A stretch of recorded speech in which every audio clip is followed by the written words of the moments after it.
Assalamualaikum warahmatullahi wabarakatuh. Perkenalkan, nama saya Aditya Ahmad Darmawan. Di video kali ini saya akan mendemonstrasikan media berupa mind mapping sebagai tugas PPKN. Sebelumnya saya berterima kasih dulu kepada Ibu Siti Anissa yang telah membimbing saya dan mengajar saya dalam tugas PPKN ini. Nah, sekarang saya akan membahas tentang bab 2, yaitu sistem dan dinamika demokrasi Pancasila.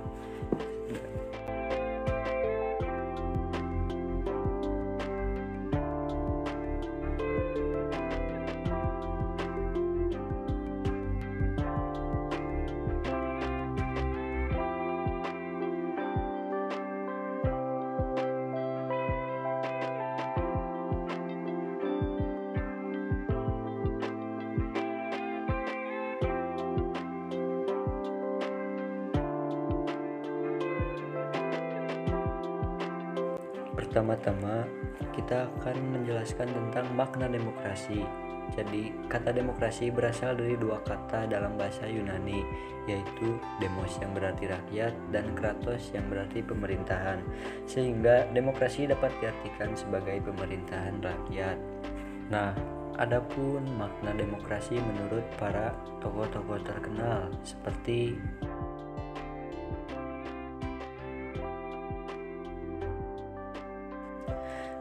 hal tersebut dapat diartikan bahwa dalam sebuah negara, demokrasi kekuasaan tertinggi berada di tangan rakyat dan dijalankan langsung oleh rakyat atau wakil-wakil yang mereka pilih di bawah sistem pemilihan bebas. Berikutnya adalah klasifikasi demokrasi. Klasifikasi demokrasi dibagi menjadi 3 bagian. Pertama, berdasarkan titik beratnya, berdasarkan ideologi, dan berdasarkan proses penyaluran kehendak rakyat. Berdasarkan titik beratnya, terdapat demokrasi formal, yaitu demokrasi yang menjunjung tinggi bidang politik tanpa mengurangi kesenjangan bidang ekonomi. Demokrasi formal ini terjadi pada demokrasi di negara liberal, salah satunya di negara Amerika, di mana membebaskan kesenjangan dalam bidang ekonominya. Lalu demokrasi material, yaitu demokrasi yang dititik beratkan pada upaya menghilangkan perbedaan dalam bidang ekonomi. Demokrasi material ini terjadi pada demokrasi di negara komunis dan sosialisme.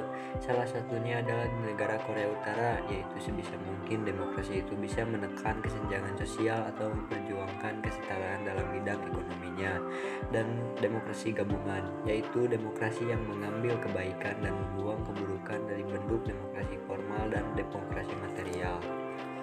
Lalu, berdasarkan ideologi terdapat demokrasi konstitusional atau demokrasi liberal. Demokrasi yang didasarkan pada kebebasan atau individualisme. Kekuasaan pemerintah dibatasi oleh konstitusi. Ciri khas demokrasi konstitusional adalah kekuasaan pemerintahnya terbatas dan tidak diperkenankan banyak campur tangan dan bertindak sewenang-wenang terhadap negaranya. Dan ada demokrasi rakyat atau demokrasi protelar. Demokrasi yang didasarkan pada paham Marxisme atau komunisme. Negara merupakan alat untuk mencapai komunisme dan kekerasan dipandang sebagai alat yang sah. Dan terakhir, berdasarkan proses penyaluran kehendak rakyat. Terbagi menjadi 3. Yang pertama, demokrasi langsung, yaitu demokrasi yang melibatkan rakyat dalam pemerintahannya. Lalu demokrasi tidak langsung, demokrasi yang dijalankan dengan sistem perwakilan, biasanya dilakukan melalui pemilihan umum, dan demokrasi referendum, yaitu gabungan demokrasi langsung dan tidak langsung. Lalu selanjutnya yang terakhir, yaitu prinsip-prinsip demokrasi. Menurut Miriam Budiarjo, inilah prinsip-prinsip demokrasi. Pertama, menyelesaikan perselisihan dengan damai dan secara melembaga. Menjamin terselenggaranya perubahan secara damai, membatasi pemakaian kekerasan sampai batas tertentu atau minimum, mengakui serta menganggap wajar adanya keanekaragaman, dan menjamin tegaknya keadilan.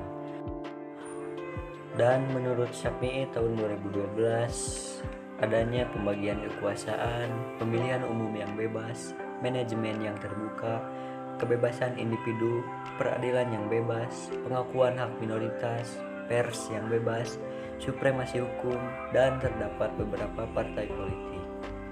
Sekian dari saya. Wassalamualaikum warahmatullahi wabarakatuh.